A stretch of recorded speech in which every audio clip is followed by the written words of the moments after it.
विचित्र अवश्य पाइके रावण दशटी मुंड बोली एइथिपाई कुहाଯାଏ मा जे छटी शास्त्र चारि वेदକୁ कंठस्थ କରିଥିଲା सर्वशास्त्र छह वेदକୁ जे भोजी उपस्थ କରିଛି रावण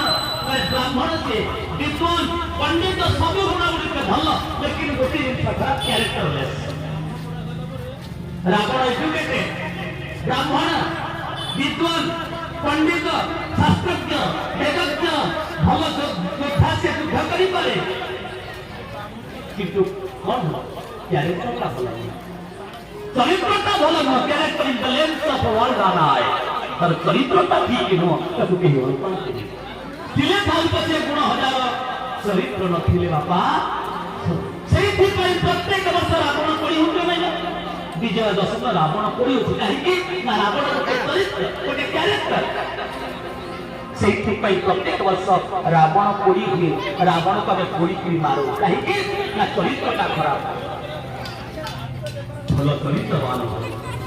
निष्ठावान हो अरे नित्य चरित्रवान हो समस्त भलो पाइबे ताऊ चरित्र क्यारेक्टर परिशोधन